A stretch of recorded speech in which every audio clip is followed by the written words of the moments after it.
Hello everyone, CGPSC ABCD में स्वागत है आप सभी का फिर से। इस वीडियो के अंदर मैं आपके लिए इंग्लिश ग्रामर का एक टेस्ट वीडियो लाया हूं।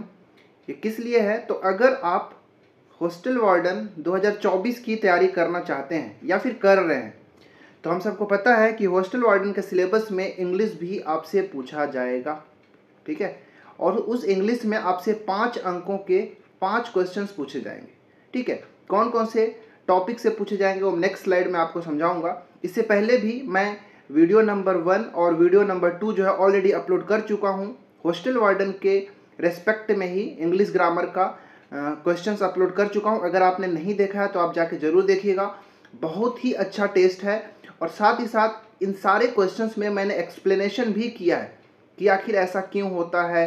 जितने भी मतलब ग्रामर के जितने भी टॉपिक्स हैं, जो भी क्वेश्चंस मैं यहाँ पे कराया हूँ, उन सबको एक्सप्लेन भी किया हूँ ताकि एग्जाम में अगर उससे ही रिलेटेड कुछ भी क्वेश्चन पूछ दे तो आपसे छूटे नहीं। तो चैनल में नए हैं तो हमारे चैनल को सब्सक्राइब कर लीजिए, वीडियो अच्छा लगे तो लाइक भी कर लें, और हमारा जो टेलीग्राम चैनल है सीजीपीएससी एबीसीडी का, आप उसको भी ज्वाइन कर लें। वहाँ पे हम वीडियो का पीडीएफ, नोटिफिकेशन और किसी भी तरह का अगर डाउट होता है तो हम सभी मिलकर उसको शॉर्ट आउट करते हैं। चलिए नेक्स्ट स्लाइड में चलते हैं और थोड़ा सा हम एक ओवरव्यू ले लेते हैं फिर से, अगर आप नए हैं चैनल में तो, कि सिलेबस क्या है हॉस्टल वार्डन के इंग्लिश के लिए। ठीक है, और साथ ही साथ मैथ्स के भी वीडियोस हमारे चैनल में आ रहे हैं, और साथ ही साथ जीएस का भी मैं टेस्ट लेकर आ रहा हूँ, कंप्यूटर का भी सभी लेकर आ रहा हूँ। तो आप जरूर देखिए, आपको बहुत ही मदद मिलेगा। ठीक है, चलिए ये देखिए, तो ये हॉस्टल वार्डन में इंग्लिश के पूछे जाने वाले ये 5 अंकों के 5 प्रश्न पूछे जाएंगे इन्हीं सिलेबस से। ठीक है, और इन्हीं सिलेबस से मिला के ही मैं सारे क्वेश्चन जो है टेस्ट के लिए तैयार करता हूं और साथ ही साथ एक्सप्लेन भी करता हूं। तो ये आप देख सकते हैं, ये सिलेबस से आपसे क्वेश्चन पूछे जाएंगे।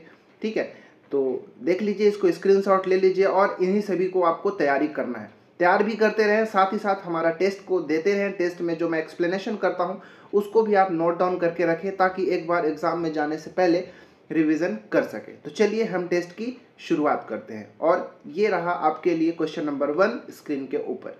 ठीक है, वीडियो को पॉज करेंगे और खुद भी टेस्ट लगाएंगे, और टेस्ट के लास्ट में आपको कमेंट करना है कि आउट ऑफ 10, मैंने 10 क्वेश्चंस रखा है। हालांकि 5 क्वेश्चंस ही एग्जाम में पूछे जाएंगे, लेकिन मैंने 10 क्वेश्चंस रखा है। 10 क्वेश्चन सभी के सभी अलग अलग टॉपिक से हैं ताकि मैं आपका टॉपिक भी कंप्लीट कराते चलूं। ठीक है, लास्ट में आप कमेंट करके बताइएगा कि आपका आउट ऑफ 10 कितना आता है। क्वेश्चन नंबर 1 है कि dash Ganges falls into dash bay of Bengal.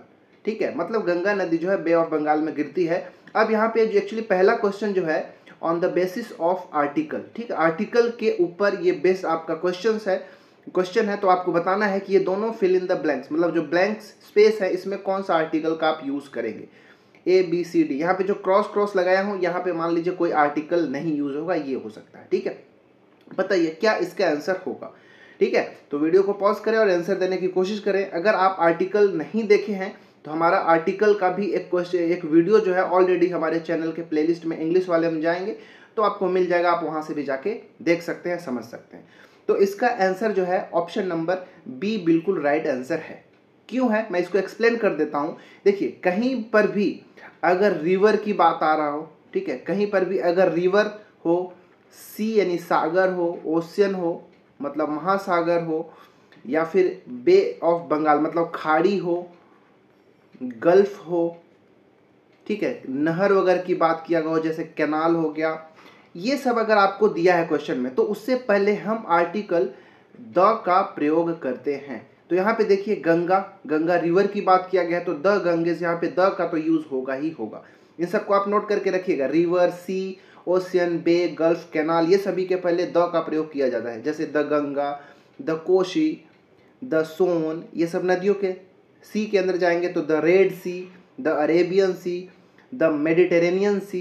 ठीक है, ये सभी के सभी के पहले द का प्रयोग किया जाता है। जैसे अब बंगाल मतलब ये बे ऑफ बंगाल मतलब बंगाल की खाड़ी, ये खाड़ी को इंग्लिश में बे कहते हैं।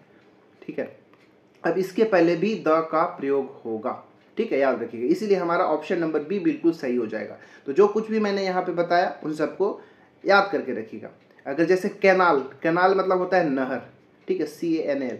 तो जैसे द पनामा कैनाल, ठीक है, पनामा एक नहर है।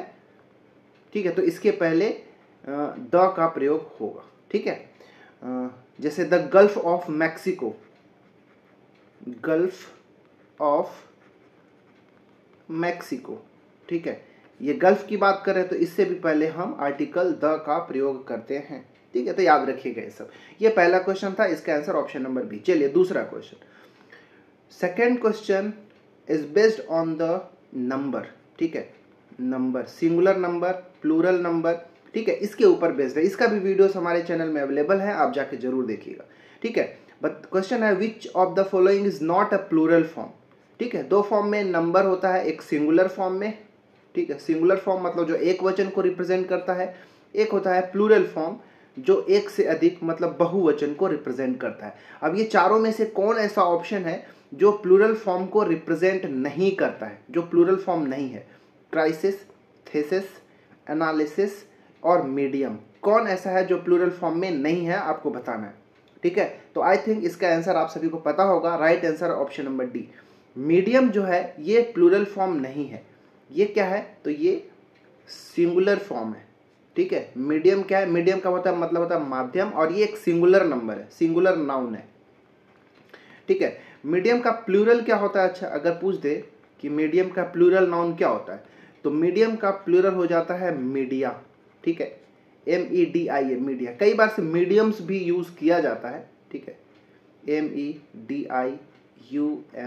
ठीक है, मीडियम्स भी यूज किया जाता है, लेकिन जनरली मीडिया टर्म जो है वो मीडियम का प्लूरल फॉर्म है। और ये क्राइसिस जो है ये प्लूरल है, लेकिन इसका सिंगुलर क्या है? क्राइसिस का सिंगुलर फॉर्म क्या होता है? ठीक है, तो वो है क्राइसिस। ठीक है, आपात। ठीक है, आपात की स्थिति, क्राइसिस। क्राइसिस का जब प्लूरल किया जाता है तो ये वाला जो आई है ना, इस आई के जगह ई कर दिया जाता है। इसी तरह जो थीसिस का ही ये प्लूरल फॉर्म होता है। ठीक है, ये थीसिस जो है इसका सिंगुलर क्या होता है? तो थीसिस आपने सुना होगा, THESIS। यहाँ पर भी आई के जगह ई में बदल दिया गया और वो प्लूरल फॉर्म में हो गया।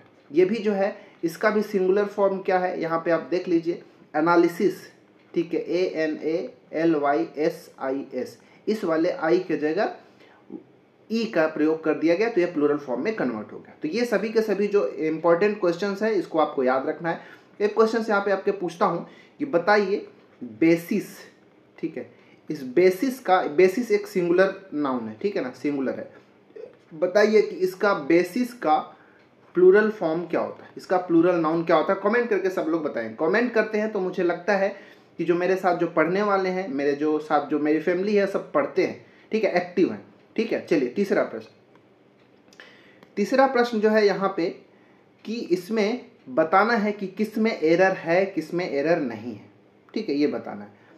ये आपको प्रोनाउन के ऊपर बेस्ड है। ठीक है, this question is based on pronoun, सर्वनाम के ऊपर बेस्ड ये क्वेश्चन है। ठीक है, which part of the sentence has an error. ये पूरा सेंटेंस है, इस सेंटेंस में से कौन से पार्ट में एरर है? वो पूरे सेंटेंस को देखिए 4 पार्ट में यहाँ पे बांट दिया गया है। इसमें आपको एरर वाले पार्ट में खोजना है। अगर एरर नहीं मिल रहा तो आप ऑप्शन नंबर डी टिक कर सकते हैं कि नो एरर। क्वेश्चन है, सेंटेंस क्या है? Though she appears to be very tall, she is just an inch taller than मी।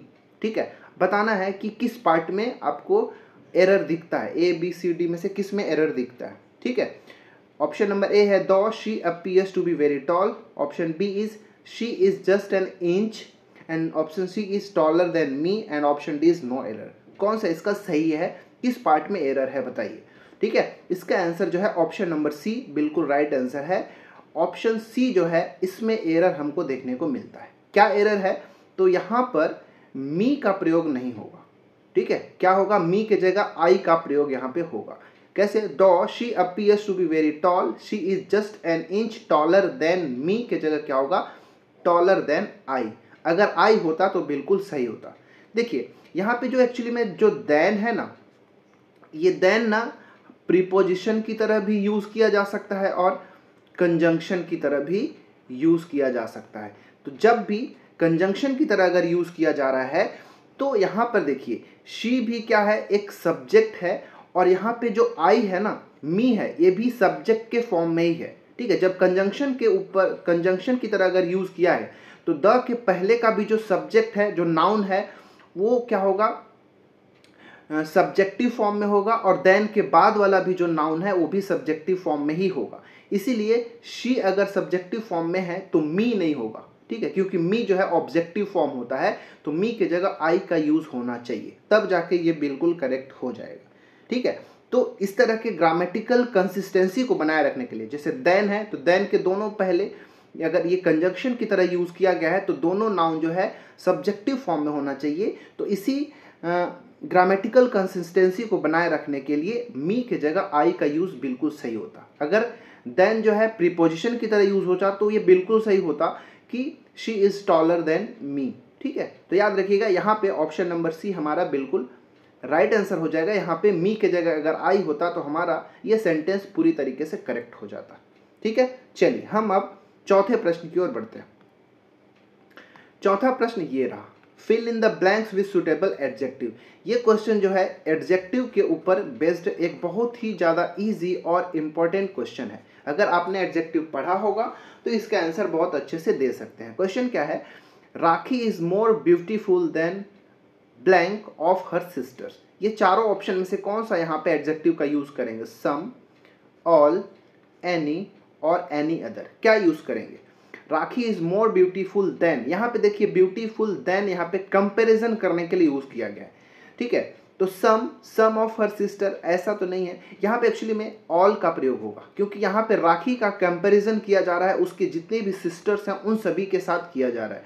तो यहाँ पे ऑल का प्रयोग ही बिल्कुल सही होता कि Rakhi is more beautiful than all of her sisters. उसकी जितनी भी सिस्टर्स हैं उन सबसे खूबसूरत कौन है? राखी है। इसीलिए हमारा ऑप्शन नंबर बी जो है बिल्कुल सही होता है। एनी का तो कोई चांस ही नहीं है, एनी अदर का कोई चांस नहीं है, और सम बिल्कुल नहीं होगा, ठीक है, क्योंकि पूरे ऑल सिस्टर्स से कंपैरिजन किया गया। यहाँ पे 2, 3, 4 वैसा तो कुछ लिखा नहीं है। ऑफ हर है तो उसके लिए ऑल का ही प्रयोग किया जाना चाहिए। ऑल यहाँ पे सुटेबल एडजेक्टिव होगा इस क्वेश्चन के लिए, ठीक है। चलिए पांचवा प्रश्न अब देख लेते हैं हम, जो कि एक अच्छा प्रश्न है, ठीक है। पांचवा प्रश्न है कि the mother as well as her children blank completed the work. यहाँ पे क्या यूज होना चाहिए? हैज का, हैव का, वॉज का या वर्ड का? क्या यहाँ पे यूज होना चाहिए आपको यहाँ पे ये बताना है, ठीक है। चलिए क्या यूज होना चाहिए, तो यहाँ पे ध्यान से देखिएगा। मैं कुछ यहाँ पे एक इम्पॉर्टेंट एक फैक्ट बताने जा रहा हूँ या फिर एक इम्पॉर्टेंट रूल बताने जा रहा हूँ, कहिए, इसको आप नोट करके जरूर लिखिएगा, ठीक है। देखिए क्या बोल रहा हूँ कि यदि दो सब्जेक्ट है, यहाँ पर अगर देखेंगे तो दो सब्जेक्ट आपको मिलेगा, एक मदर है और दूसरा है चिल्ड्रन है, ठीक है। यहाँ पे दो सब्जेक्ट है, ये सब्जेक्ट नंबर 1 और ये सब्जेक्ट नंबर 2। अगर दो सब्जेक्ट हैं, अगर ये दोनों सब्जेक्ट जो हैं जैसे कि एज वेल एज से जुड़े हुए हों, एज वेल एज से जुड़े हुए हों, या फिर दो सब्जेक्ट जो हैं विथ के साथ जुड़े हुए हों, या फिर दोनों सब्जेक्ट जो हैं टुगेदर विथ के साथ जुड़े हुए हों, या फिर दो सब्जेक्ट जो हैं अलोंग विथ के साथ जुड़े हुए हों, ये सभी को आप नोट करके लिखें। अलोंग विथ, या फिर in addition to, in addition to, या फिर कह लीजिए rather than, rather than, besides, ये सब कुछ फ्रेजेस आपको याद रखना है। अगर दो नाउन, ठीक है, दो सब्जेक्ट, अगर दो subject as well as, with, together with, along with, in addition to, rather than, besides etcetera, और भी बहुत सारे होते हैं, इन सब से जुड़े हुए हों तो याद रखिएगा यहाँ पे जो हेल्पिंग वर्ब का यूज किया जाएगा ना, जैसे ये सभी के सभी हेल्पिंग वर्ब हैं, ठीक है, तो ये सभी हेल्पिंग वर्ब, यहाँ पे जो हेल्पिंग वर्ब जो होगा पहला जो सब्जेक्ट होगा उसके आधार पर किया जाएगा, ठीक है। तो मदर क्या है? एक सिंगुलर है, ठीक है। मदर क्या है? एक सिंगुलर नाउन है। तो सिंगुलर नाउन के साथ हम हैज या हैव का यूज, देखिए हैव का तो यूज प्लूरल के साथ करते हैं, वेयर का यूज हम प्लूरल के साथ करते हैं। अब हैज और वॉज बच गया, ठीक है। अब बात आता है यहाँ पे the mother as well as has children completed the work. अब यहाँ पे क्या यूज होना चाहिए?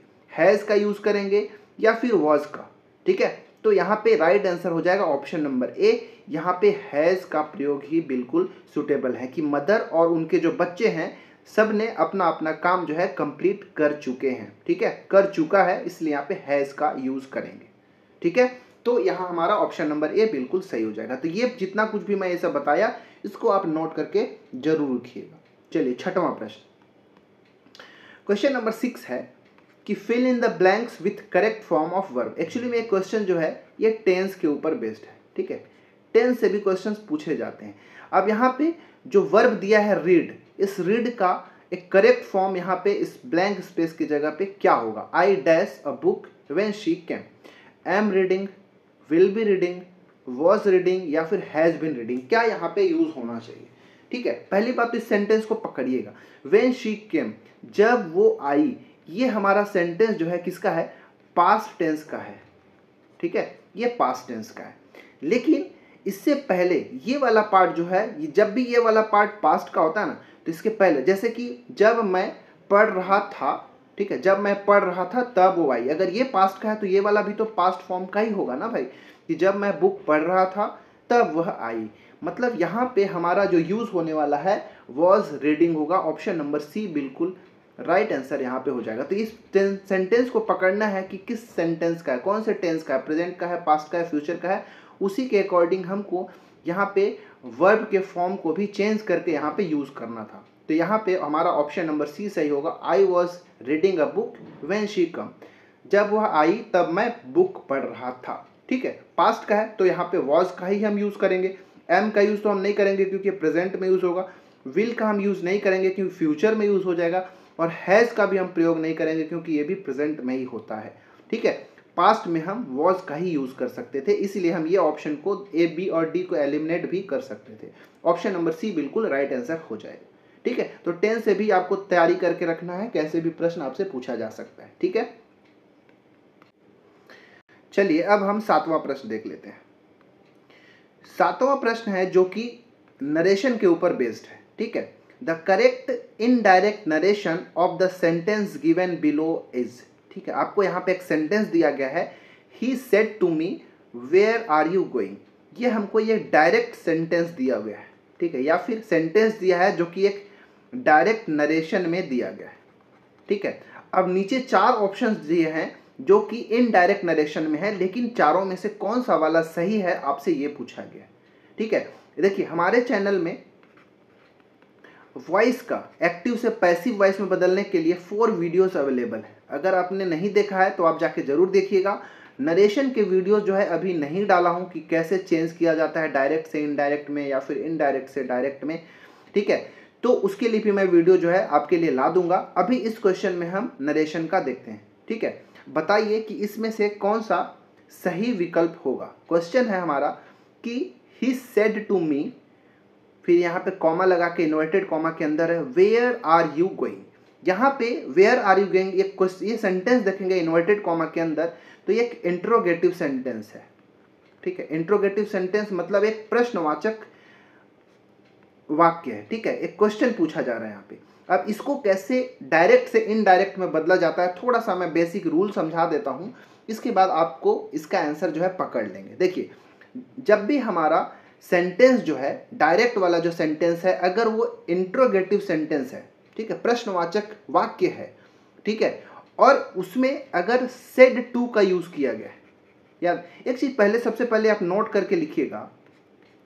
अगर हमारा डायरेक्ट नरेशन है, ठीक है, अगर डायरेक्ट नरेशन है और ये डायरेक्ट नरेशन जो है इंट्रोगेटिव टाइप का है, इंट्रोगेटिव मतलब क्वेश्चन वाचक, देखिए इसमें क्वेश्चन मार्क लगा हुआ है, तो डायरेक्ट नरेशन में क्वेश्चन मार्क तो लगेगा, लेकिन जब डायरेक्ट से जब आप उसको इनडायरेक्ट में बदल देंगे तब वहाँ पे क्वेश्चन मार्क का प्रयोग नहीं कर देंगे।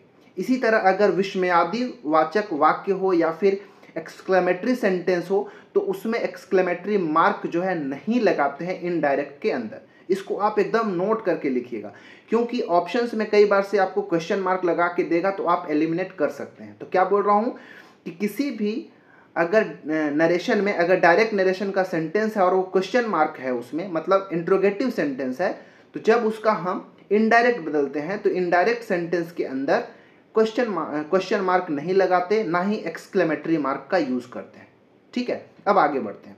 अब ध्यान देना है कि जब भी हमारा डायरेक्ट नरेशन, ठीक है, ये डायरेक्ट नरेशन है, वो क्वेश्चन मार्क है, ठीक है, इंट्रोगेटिव सेंटेंस है, तो जब हम उसका इनडायरेक्ट बनाते हैं तो जहां पर सेड का प्रयोग किया जाता है, ठीक है, क्या बोल रहा हूं कि जहां पर सेड का प्रयोग किया जाता है उस सेड के जगह हम आस्क्ड का यूज कर देते हैं या फिर हम इंक्वायर्ड ऑफ का प्रयोग करते हैं।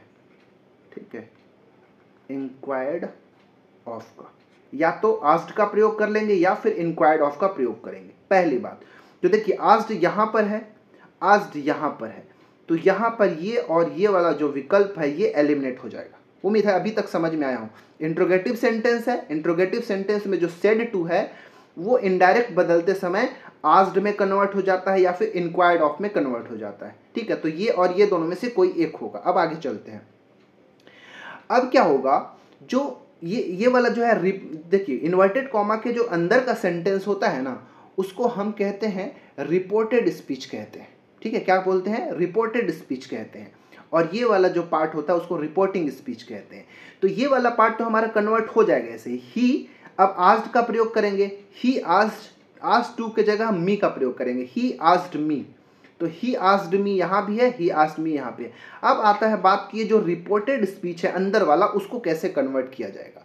तो रिपोर्टेड स्पीच उसी तरह प्रयोग करते हैं जैसे नॉर्मल असर्टिव सेंटेंस का इनडायरेक्ट बनाते हैं, वैसे ही प्रयोग करते हैं। ठीक है, तो अब इसको कैसे कर लेंगे, वेयर आर यू गोइंग का इनडायरेक्ट में कैसे कन्वर्ट करेंगे। तो जो यहाँ पे जो हमारा प्रोनाउन है वो मेरे से पूछ रहा था वेयर आर यू गोइंग होगा। ठीक है, तो वेयर आर यू गोइंग के जगह यू जो है, क्योंकि मुझसे बोल रहा था, इनडायरेक्ट में यू जो है आई में कन्वर्ट हो जाता है। ठीक है, किसमें, यू किस में कन्वर्ट हो जाता है, आई में कन्वर्ट हो जाता है, और बाकी सेम टू सेम हो जाएगा। अब आई की तरह इसके लिए जो क्या बोलते हैं हेल्पिंग वर्ब है वो भी यूज होगा, क्योंकि आई के साथ हम क्या यूज करेंगे यहाँ पे, वेयर। ठीक है, अब देखिए ये प्रेजेंट है, ये पास्ट में, भी पास्ट में कन्वर्ट होगा। वेयर आर यू गोइंग जो है ये पास्ट में कन्वर्ट होगा। तो इसका पूरा जो सेंटेंस, इसका मैं रूल, बेसिक रूल जो है मैं समझा दूंगा। तो यहाँ पर अभी डायरेक्ट आंसर में चलते हैं, क्योंकि अगर केवल यहाँ पे पूरा रूल भी समझाने लगूंगा ना तो ये अकेला के 10 मिनट 15 मिनट ले लेगा। ठीक है, इसके लिए मैं अलग से ही क्वेश्चन वीडियो लाऊंगा। ठीक है, अभी यहाँ पे चलते हैं। इसका सही आंसर जो है ना ये है ऑप्शन नंबर सी, बिल्कुल सही हो जाएगा। ठीक है, ऑप्शन नंबर सी नहीं, ऑप्शन नंबर ए बिल्कुल राइट हो जाएगा। ठीक है ना, ठीक है, क्योंकि यहाँ पे तो सी वाला अगर देखेंगे where are you going, exact same to same ये वाला छाप दिया गया, इसलिए ये वाला हो ही नहीं सकता। हमारा ऑप्शन नंबर ए ही सही होगा। He asked me where I was going, same to same है। बस क्या हुआ, ये क्योंकि ये वाला सेंटेंस जो है देखिए रिपोर्टिंग स्पीच जो है ये किस में है, पास्ट में है, तो ये वाला पार्ट भी पास्ट में ही कन्वर्ट होगा। ठीक है, वेयर आई, यू के जगह हम आई में कन्वर्ट कर दिया यू को, और आई के साथ हम वॉज का यूज करेंगे पास्ट में, तो वेयर आई वॉज गोइंग, ये हमारा right answer option number A हो जाएगा। ठीक है, बाकी नरेशन का मैं वीडियो आपके लिए जल्द ही लेकर ले आऊंगा। ठीक है, चलिए 7वां प्रश्न हो गया, और जो कुछ भी यहाँ पे रूल्स बताया उसको आपको याद रखना है। ठीक है, चलिए 8वां प्रश्न देखते हैं। 8वां प्रश्न यहाँ पर है, चूज सुटेबल प्रीपोजिशन। ये प्रीपोजिशन के ऊपर बेस्ड क्वेश्चन है। From the given alternatives to fill in the blanks, यहाँ पे 4 अल्टरनेटिव या फिर 4 विकल्प दिया गया है, इसी में से यहाँ पर हमको भरना है कि कौन सा सुटेबल प्रीपोजिशन होगा। A committee was form to look dash the memorial, ये एक इंपॉर्टेंट प्रश्न है। ठीक है, याद रखिएगा। तो देखिए लुक के साथ बहुत सारा फ्रेज की तरह यूज किया जाता है, जैसे लुक आफ्टर, लुक इनटू। ठीक है, ये सारा चीज होता है। ठीक है, तो यहाँ पे जैसी देखिए committee was form to look after का मतलब होता है क्या, देख रेख करना किसी चीज का। ठीक है, किसी चीज का देख रेख करना या फिर रख रखाव करना। ठीक है, और लुक इनटू का मतलब होता है किसी मैटर में ध्यान देना या फिर उस पर ध्यान देना, उसमें देख रेख करना तो नहीं कर सकते, उसके बारे में जानकारी इकट्ठा करना, सही गलत की पहचान करना, ये सारा चीज जो है ना किसी मैटर के बारे में जानकारी इकट्ठा करना, जांच करना कह सकते हो। ठीक है, इन्वेस्टिगेट करना।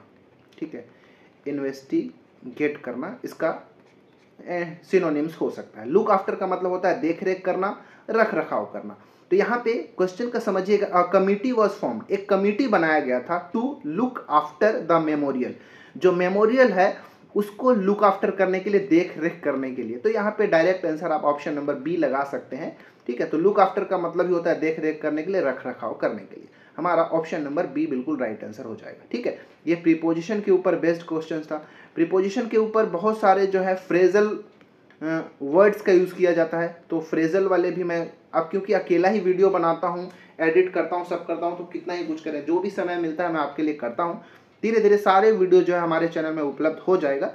अभी थोड़ा सा आप सब्र करें और जो पढ़ा रहा हूँ उसको आप अच्छे से पढ़ते रहें, खुद भी अपने लेवल पे पढ़ें और टेस्ट को देते रहें, तो यहाँ पे हमारा लुक आफ्टर हो जाएगा। ठीक है, चलिए नौवां प्रश्न यहाँ पर वन वर्ड सब्स्टिट्यूशन से भी क्वेश्चन जो है हमेशा पूछे जाते हैं।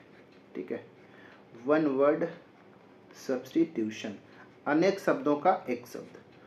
अब यहाँ पे प्रश्न है कि a person who does not drink alcohol, ठीक है, एक ऐसा इंसान जो एल्कोहल नहीं ड्रिंक करता है उसको क्या कहते हैं? सोनेम्बुलिस्ट, ऑब्स्टेंटेशियस, एनिग्मा या फिर टीटोटलर, क्या कहा जाता है बताइए। एक बहुत अच्छा है, यहाँ पे चारों विकल्प जो मैंने यहाँ पे लिया है बहुत अच्छा लिया है, क्योंकि ये चारों से भी पूछे जाते हैं और पूछे जा सकते हैं कभी भी। तो एक ऐसा व्यक्ति जो एल्कोहल ड्रिंक नहीं करता है उसको कहते हैं टीटोटलर कहते हैं। TEETO, स्पेलिंग को भी याद रखिएगा, ठीक है, TEETOTALLER। इसके लिए एक और भी स्पेलिंग का यूज़ किया जाता है, उसको भी आप लिख सकते हैं, TEETOTALLER।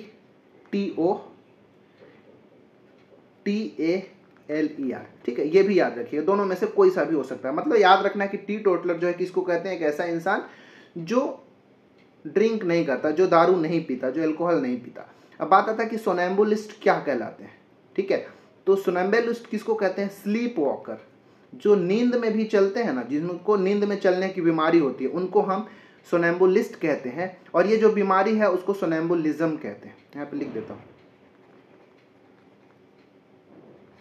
ठीक है, ये नींद में चलने की बीमारी ये है, और ऐसा व्यक्ति जिसको ये बीमारी है उसको हम सोनेम्बुलिस्ट कहते हैं, स्लीप वॉकर कह लीजिए।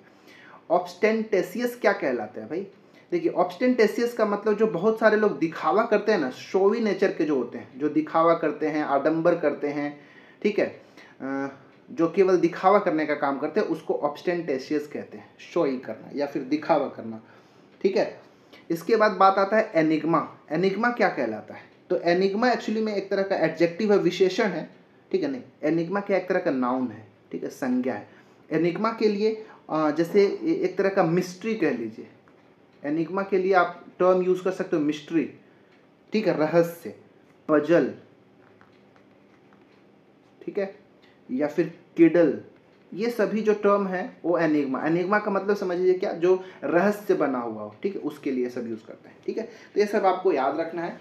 ये बहुत अच्छे यहाँ पे वन वर्ड सब्स्टिट्यूशन था, एग्जाम में पूछे जा सकते हैं। ठीक है, चलिए आज का वीडियो का 10वां और आखिरी प्रश्न आपके लिए यहाँ है, pick out the word which is not correctly spelled. यहाँ से भी क्वेश्चन जो है पूछे जाते हैं।